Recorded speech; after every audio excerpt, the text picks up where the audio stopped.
Assalamualaikum warahmatullahi wabarakatuh. Pertama-tama kita panjatkan dulu puji syukur kepada kehadirat Tuhan Yang Maha Esa.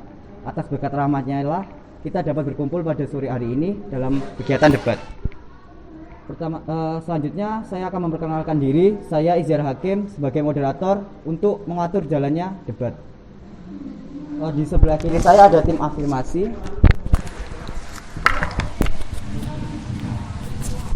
Perkenalkan, nama saya Cantika Trisnaningrum. Saya selaku tim afirmasi di sini. Perkenalkan, nama saya Audita Rifki. Saya selaku afirmasi. Terima kasih untuk tim afirmasi. Sekarang di sebelah kanan saya ada tim oposisi. Silakan untuk tim oposisi diperkenalkan untuk memperkenalkan diri. Perkenalkan, saya Adhanisa Nuraksa Putri Pamungkas dan rekan saya Litresna Mutia selaku tim oposisi. Terima kasih untuk tim oposisi. Sekarang yang terakhir ini adalah tim netral. Silakan untuk tim netral memperkenalkan diri. Perkenalkan, saya Lidudut Marcella selaku tim netral. Saya Gabriela Napali Jusia, absen 14 selaku tim netral. Saya Alzena Jusrin Safura Miraldina selaku tim netral.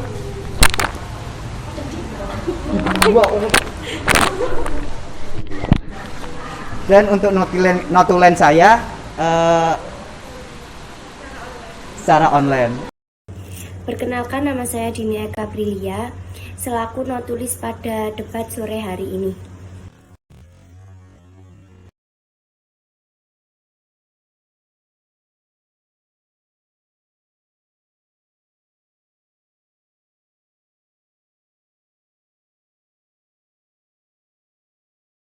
Baik, sebelum itu saya selaku moderator akan membacakan beberapa peraturan demi kelancaran dan kenyamanan kita dalam perdebatan kali ini. Yang pertama, setelah moderator membacakan mosi, tim yang pertama menyampaikan adalah tim afirmasi, yang kemudian dilanjutkan oleh penyampaian pendapat dari tim oposisi. Yang kedua, mikrofon akan saya berikan pada masing-masing tim yang siap berbicara setelah tim lainnya selesai menyampaikan pendapat, agar tidak berebut dalam berpendapat. Yang ketiga, setelah tim oposisi dan afirmasi sudah menyampaikan semua yang hendak disampaikan, akan dipersilakan bagi tim netral untuk menanggapi dengan menyampaikan pendapat mengenai pendapat-pendapat yang disampaikan pada debat kali ini. Terakhir, notulen saya akan membacakan ringkasan dan simpulan untuk debat kali ini yang sudah ditulis oleh notulen selama debat berjalan. Kalau begitu langsung saja untuk debat kali ini. Topik yang akan kita bahas adalah soal pengangguran di Indonesia. Pengangguran sudah bukan hal yang jarang kita jumpai di beberapa negara, terutama negara berkembang seperti negara kita Indonesia. Kurangnya lapangan pekerjaan adalah masalah terbesar yang menjadi tantangan bagi pemerintah untuk diselesaikan sebagai upaya penekanan angka pengangguran di masyarakat. Selain itu, kondisi pandemi saat ini makin memperkeruh suasana. PHK makin sering terjadi sehingga pengangguran di masyarakat otomatis meningkat jumlahnya. Ketidakseimbangan antara jumlah penduduk dan menginjak usia produktif dengan ketersediaan lapangan kerja ini akan menjadi faktor terbesar meningkatnya angka pengangguran di masyarakat ke depannya. Kita sebagai anak muda punya hak dan kewajiban atas masa depan kita dan bangsa ini. Maka sudah sewajarnya kita sebagai pelajar yang sebentar lagi akan menginjak usia produktif mulai melihat fakta terkait dunia setelah lulus dari bangku sekolah. Maka mari bersama kita coba melihat beberapa fakta dan pendapat yang sekiranya bisa mempersiapkan kita untuk menghadapi dan mengatasi masalah terkait pengangguran. Baik, seperti yang telah kita bisa lihat di layar, pada awal tahun 2020 hingga awal tahun 2022 terjadi kenaikan pengangguran bebas. Dikarenakan tahun tersebutlah awal masuknya COVID-19 ke Indonesia. Oleh karena itu, banyak perusahaan yang mem-PHK karyawan-karyawannya. Sementara jika dilihat dari kelompok usia Saudara, 20 hingga 24 tahun ada kenaikan 3,36% poin dalam setahun menjadi 17,66% pada Februari 2021. Sedangkan dalam kelompok usia 25 sampai 29 tahun pertumbuhannya 2,26% menjadi 9,27%. Baik, sekarang untuk tim afirmasi disilahkan untuk menyampaikan pendapatnya. Ya, terima kasih moderator. Izinkan kami selaku tim afirmasi untuk menyampaikan pendapat kami. Kami setuju terkait pernyataan Mosi bahwa pengangguran di Indonesia meningkat karena minimnya lapangan pekerjaan di Indonesia. Lapangan pekerjaan merupakan hal yang terpenting untuk mengatasi semakin bertambahnya pengangguran di Indonesia maupun di negara lain. Nyatanya, lapangan pekerjaan di Indonesia masih kurang sehingga masih belum bisa mengatasi masalah ini. Permasalahan ini masih menjadi tanggungan pemerintah untuk menjadi lebih bijak lagi dalam menanggapi adanya kasus tersebut. Minimnya lapangan pekerjaan di Indonesia disebabkan oleh beberapa faktor, yaitu kurangnya upaya pemerintah untuk menambah lapangan pekerjaan. Seperti yang kita ketahui, setiap tahunnya penduduk yang menginjak usia produktif meningkat. Meningkatnya penduduk dengan usia produktif ini tentunya disertai juga dengan peningkatan para pelaku siap kerja yang membutuhkan lapangan pekerjaan untuk bekerja. Namun, peningkatan para pelaku siap kerja dengan ketersediaan lapangan pekerjaan tidaklah seimbang. Lapangan pekerjaan minim, sedangkan para pelaku kerja makin banyak. Maka hal ini akan banyak menimbulkan para pengangguran. Lalu banyak tenaga kerja yang terhambat karena bidang yang dikuasai dengan bidang pekerjaan yang disediakan tidak cocok. Hal ini tentunya juga bisa membuat orang-orang yang ahli dalam satu bidang menjadi menganggur. Ya, hanya itu yang dapat saya sampaikan. Baik, terima kasih untuk tim afirmasi dengan pendapatnya. Sekarang tim oposisi silakan untuk membalas pendapat tersebut. Baik, sebelumnya terima kasih untuk tim afirmasi yang sudah bersedia menyampaikan pendapatnya dan moderator sudah mempersilahkan kami untuk berpendapat di forum hari ini. Pertama, untuk menanggapi pendapat dari tim afirmasi, kita bisa lihat dulu faktor-faktor lain yang mungkin bisa mempengaruhi peningkatan angka pengangguran di Indonesia ini selain ketidaktersediaannya lapangan kerja yang cukup. Apalagi dari pendapat tim afirmasi ini, saya merasa bahwa pemerintah ini dianggap seolah-olah tidak menanggapi secara serius masalah pengangguran dan ketidaktersediaan lapangan pekerjaan di Indonesia. Padahal kalau kita lihat di berita-berita yang tersebar saat ini, kita bisa lihat kalau sebenarnya pemerintah ini menanggapi secara serius dan mengupayakan apapun atau mengupayakan hal-hal yang mereka bisa secara menurut saya optimal untuk menyediakan lapangan kerja bagi kita masyarakatnya. Lalu pemerintah ini sendiri sebenarnya sudah menyampaikan harapannya kepada kita masyarakatnya untuk membuka peluang kerja atau lapangan kerja kita sendiri sebagai wirausahawan atau entrepreneur. Karena kita sebagai masyarakat yang baik seharusnya bukan hanya menuntut kan, tapi juga ikut membantu perekonomian negara kita ini. Dan pemerintah ini bukan hanya berharap-harap saja kepada kita. Pemerintah sudah menyediakan UU Cipta Kerja yang diharapkan bisa membantu para calon wirausahawan seperti kita ini untuk bisa membangun lapangan kerja kita sendiri sesuai apa yang kita inginkan, sesuai keahlian-keahlian yang kita miliki. Lalu untuk pendapat dari rekan saya, namun dalam kondisi normal, bukankah kualitas SDM ini termasuk faktor terpenting dalam mengurangi peningkatan jumlah pengangguran, jika kualitas SDM kita masih belum memenuhi standar kualitas dunia kerja di tempat mereka akan bersaing, bukankah akan sama saja? Disediakannya lapangan pekerjaan harus diimbangi dengan peningkatan kualitas SDM pada kita.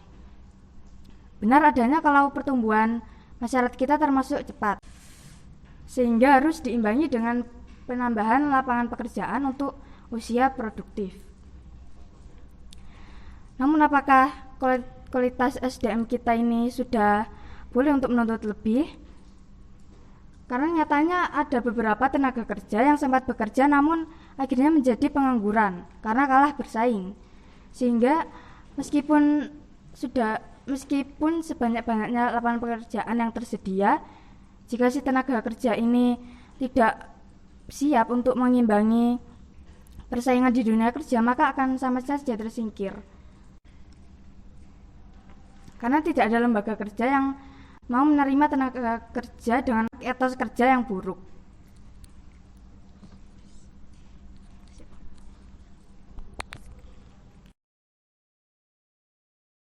Itu dari Adenisa dan saya sebagai tim oposisi.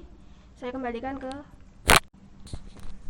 Pendapat yang bagus dari tim oposisi. Sekarang tim afirmasi silakan menanggapi dari pendapat tersebut. Terima kasih moderator.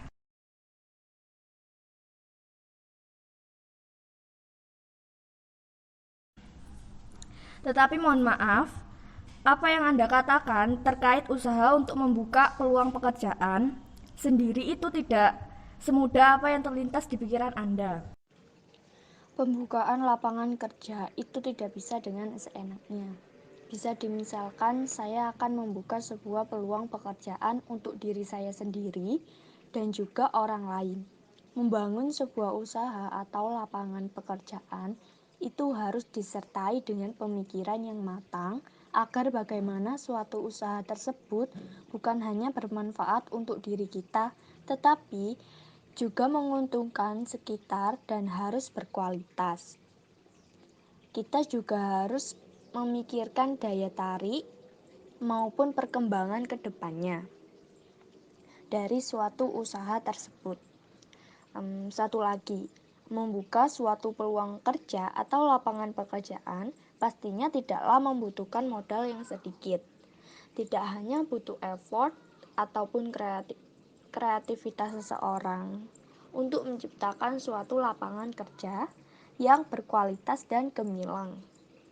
Di samping itu, perlu adanya faktor lain berupa materi, di mana sebagai penunjang dasar terciptanya suatu lapangan pekerjaan atau usaha.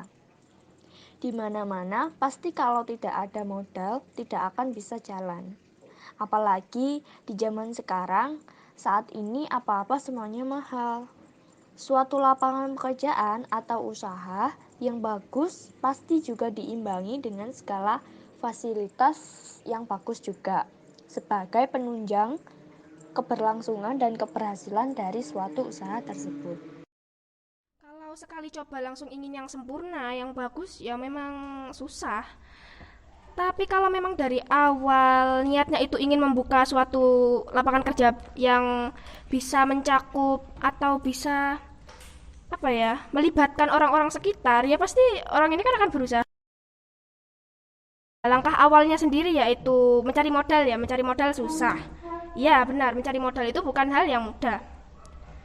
Dan kenyataan bahwa tidak semua orang dilahirkan dengan finansial yang memadai, apalagi untuk membangun sebuah usaha yang pastinya membutuhkan modal yang banyak.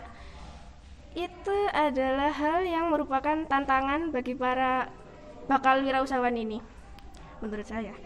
Yang dimana orang-orang yang seperti ini membutuhkan effort yang lebih kan. Tapi kalau memang ada kemauan, pasti dia akan mencari jalan keluar untuk membuka usaha yang diinginkan walaupun itu sulit. Misalkan dia memang dari keluarga tidak mampu, bisa mencari pekerjaan sampingan seperti tukang kebun, tukang parkir, dan uang dari hasil kerja sampingan tersebut bisa disimpan dan digunakan untuk membuka usaha yang diinginkan atau usaha kecil-kecilan. Bisa dijual secara online seperti di WA, FB, IG, atau Shopee. Atau juga bisa patungan dengan rekan kerja yang mau bekerja sama untuk membuka usaha secara bersama.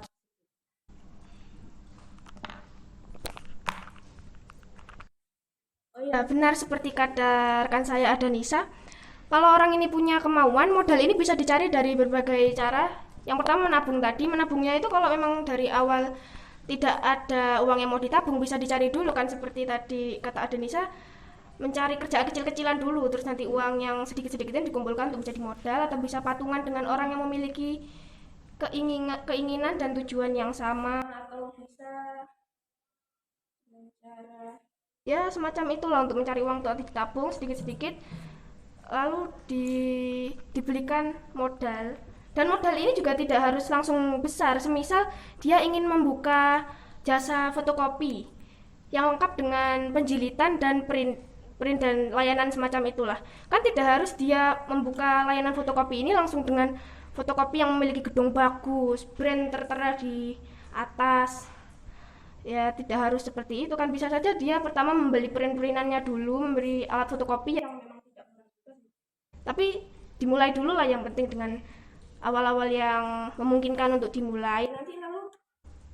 Lalu nanti bisa diusahakan, diolah terus-menerus sehingga jadi besar. Contoh yang saya tahu, roti 88. Roti 88 ini kan awalnya setahu saya ya itu dari usaha keluarga, usaha rumahan. Namun karena pengelolaannya yang bagus dan konsisten, mereka bisa jadi besar seperti sekarang, membuka cabang. Bisa. Lalu fotokopi Awen di dekat rumah saya itu awalnya pemiliknya itu cuma karyawan, tapi dari karyawan itu dia belajar dan sekalian mencari modal dari gajinya yang ditabung untuk membeli alat dan akhirnya membuka fotokopi. Awalnya fotokopinya juga kecil, namun lama-lama menjadi besar seperti sekarang tuh gedungnya bagus. Jadi tergantung orangnya mau atau tidak. Memang tidak mudah tapi tergantung orangnya. Memang iya, kita bisa membuka suatu usaha kecil-kecilan yang berawal dari sebuah usaha keluarga yang nantinya akan berkembang menjadi sebuah usaha besar. Tetapi bagaimana dengan nasib para lulusan perkuliahan seperti S1, S2, atau apapun itu yang sudah menempuh pendidikan tinggi-tinggi dengan angan-angan mereka akan memperoleh suatu pekerjaan yang layak dan sebanding serta sesuai dengan apa yang mereka harapkan sebelumnya ketika mereka telah selesai menyelesaikan akhir dari masa pendidikannya. Apakah tidak sayang? Mereka sudah berusaha dengan sungguh-sungguh selama ini, namun nyatanya cita-cita mereka akhirnya dipatahkan dengan menerima suatu keadaan ini, sehingga mereka tidak mendapatkan reward atau hasil dari yang mereka usahakan selama ini dengan tidak memperoleh suatu pekerjaan yang layak dan sepadan dengan apa yang mereka perjuangkan. Perlu juga penegasan kembali terkait pendapat awal Anda, Saudari Eli, yang mengatakan bahwa faktor meningkatnya pengangguran bukan hanya disebabkan oleh minimnya lapangan pekerjaan, tetapi ada faktor lain, di antaranya yaitu kualitas sumber daya manusia yang kita miliki rendah. Kalau dikaitkan dengan pendapat Anda terkait bahwa memulai suatu usaha bisa jalan berdasarkan adanya tekad dan kemauan yang besar dari seseorang dan juga kesungguhannya, ini sedikit bertentangan. Saya terima bahwa kualitas SDM di Indonesia sangat rendah dan menjadi sebuah masalah untuk kita semua. Dengan begini, apakah Anda yakin bahwa orang-orang ini bisa melakukan seperti yang Anda bicarakan? Pastinya kalau bukan orang-orang yang tertentu yang memiliki tekad yang kuat dan rasa pantang menyerah, tidak akan terbuka jalan untuk membuka suatu peluang kerja tersebut. Jadi, apakah Anda bisa memberikan solusi dan upaya terhadap hal ini?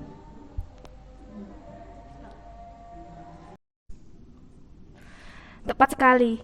Pertanyaan mengenai kedua argumen kami yang dirasa bertentangan tadi malah memperkuat keyakinan kami bahwa kualitas SDM kita ini memang masih kurang. Karena apa? Kualitas ini bukan hanya ditinjau dari keterampilannya saja, melainkan juga dari mentalnya. Karena ciri-ciri mental orang yang siap bersaing ini kan tidak mudah patah semangat dan tidak mudah menyerah. Jadi kalau dia tidak mendapatkan apa yang dia angan-angankan sejak awal, seharusnya kalau dia kecewa itu pun hanya sebentar. Dia bisa membayar kekecewaannya ini dengan cara memenuhi angan-angan yang tidak dipenuhi oleh orang lain. Kan dia sarjana S1, S2, S3 yang asumsinya ini memiliki modal lebih dari orang-orang yang tidak menjalani pendidikan S1, S2, dan S3.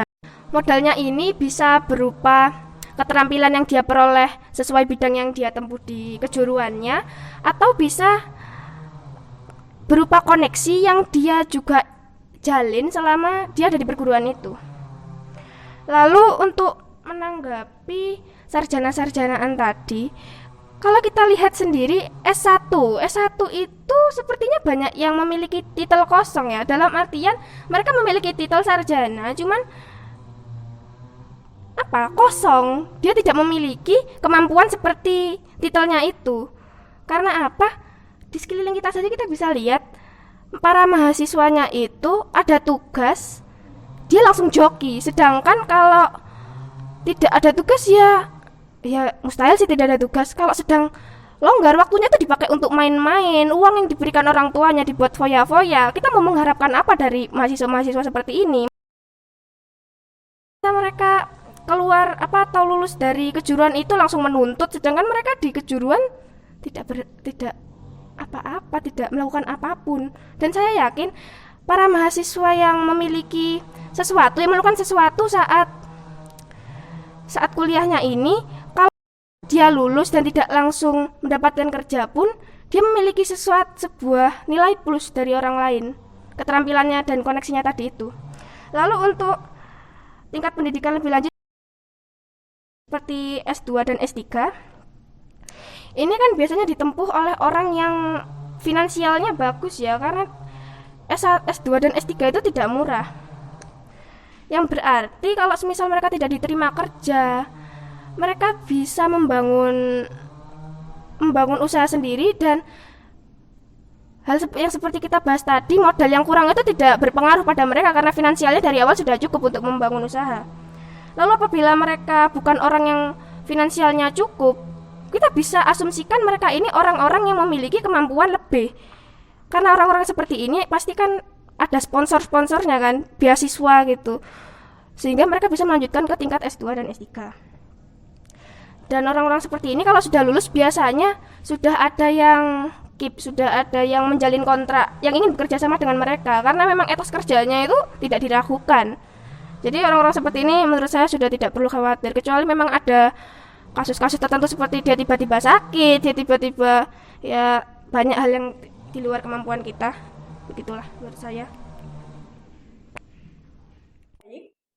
Lalu terkait kasus untuk nasib para honorer belakangan ini, apa mereka bukan orang-orang yang pantas dihargai lebih dan diberikan hak-haknya? Para guru yang sudah lama mengajar, misalnya, mereka mengajar dengan gaji pas-pasan, dan menurut kami kinerja mereka tidaklah lebih buruk dibanding para pekerja yang sudah diangkat menjadi PNS. Dan semua itu mereka lakukan sampai ada yang meninggal dalam keadaan masih honorer. Apa tidak perlu ada penindaklanjutan, atau mereka harus menyerah pada jalan yang selama ini mereka geluti, lalu memulai kemungkinan baru seperti yang Anda katakan sebelumnya? Terkait tenaga kerja yang akan dihapuskan dalam mulai tahun 2023, mereka diberikan kesempatan untuk menyelesaikan segala proses untuk menjadi PNS sampai tahun 2023. Masih ada 1 tahun lagi. Menurut kami ada 2 hal yang harus lebih diusahakan lagi, yaitu yang pertama, memenuhi segala persyaratannya dan melakukan segala prosedur yang sudah ada. Untuk ketua pemerintah bisa meninjau kerja lapangan mereka, terutama bagi yang tidak diragukan lagi pengabdiannya, bukan hanya melakukan prosedur administratif dari belakang meja saja. Baik, terima kasih untuk tim oposisi dan afirmasi yang telah menyampaikan pendapatnya pada kesempatan hari ini. Sekarang untuk tim netral silakan diberikan tanggapannya. Terima kasih moderator. Hal pertama yang ingin saya tegaskan, kurangnya lapangan pekerjaan di Indonesia ini adalah fakta, benar adanya. Namun, langkah-langkah seperti yang telah disampaikan sebelumnya terkait pembukaan lapangan pekerjaan atau kewirausahaan juga dirasa memungkinkan untuk dilakukan. Mengingat bahwa pemerintah sudah mendukung dan bahkan sudah menyediakan UU Cipta Kerja sebagai media bagi para wirausahaan, di mana UU Cipta Kerja ini bertujuan untuk menyediakan lapangan pekerjaan sebanyak-banyaknya bagi para pencari pekerja serta pengangguran. UU Cipta Kerja juga mempermudah masyarakat, khususnya UMK atau usaha mikro kecil, di mana prosedur yang terkait untuk membuka UMK dipangkas. Sehingga perizinan UMK tidak diperlukan lagi dan hanya pendaftaran saja. Selain itu, pembentukan koperasi juga dipermudah. Dengan membentuk koperasi hanya dengan 9 orang saja, koperasi sudah bisa dibentuk. UMK yang bergerak di bidang makanan dan minuman disertifikasi halalnya dibiayai oleh pemerintah atau gratis. UU Cipta Kerja juga mendukung upaya pemberantasan korupsi karena dengan menyederhanakan dan memotong integrasi ke dalam sistem perizinan secara elektronik, maka pungli atau pungutan liar dapat dihilangkan.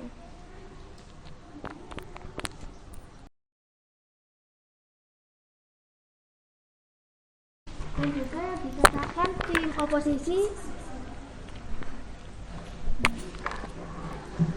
juga yang dikatakan tim oposisi bahwa semuanya memang tidak mudah. Tidak semua terlahir dengan finansial yang cukup. Jika memang ingin membuka lapangan pekerjaan, bisa dengan cara meminjam modal atau bekerja kecil-kecilan. Tapi juga itu tergantung pribadinya.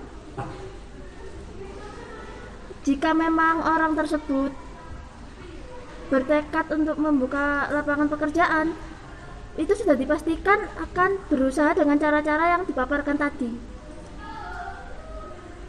Tapi jika orang tersebut tidak memiliki tekad yang kuat untuk membuka lapangan pekerjaan, ya yang dapat dipastikan bahwa semua itu tidak berlaku untuk orang tersebut. Bisa jadi mereka malah mengambil langkah yang salah. Contohnya seperti mencuri, berjudi, menipu, membegal, meramal togel, atau menyalahgunakan narkoba. Mereka bisa jadi pecandu alkohol. Atau mungkin mereka bisa melakukan hal-hal menyimpang lainnya. Orang-orang macam ini memerlukan pembinaan khusus untuk bisa membuat mereka maju kembali.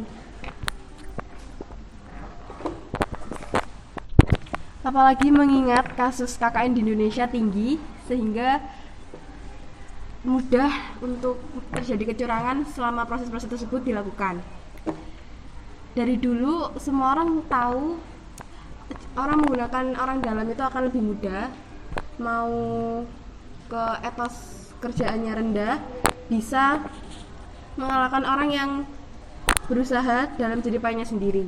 Jadi menurut kami, hal-hal seperti di atas hanya bisa terus diusahakan untuk menutupi kecacatan dari dasarnya selama KKN belum bisa sepenuhnya teratasi.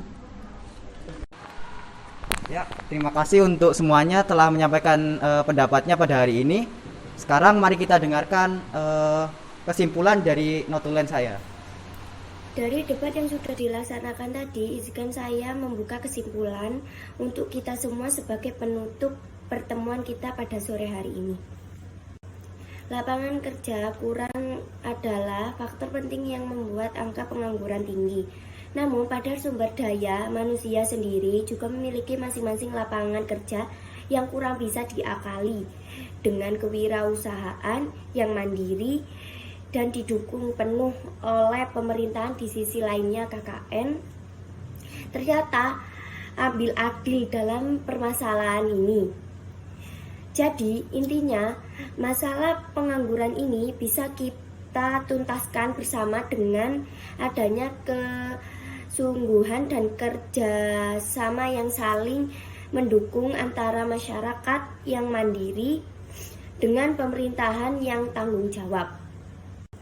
Dan semoga permasalahan macam ini tidak menimpa kita semua sebagai calon tenaga kerja di masa depan. Satu lagi, tetap bekerja meski tidak ada pekerjaan tetap. Sekian dari saya kembalikan ke moderator.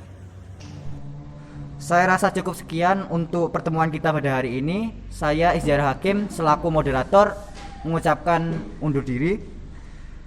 Dan untuk semua rekan yang sudah bersedia hadir, penonton juga, kami ucapkan terima kasih banyak.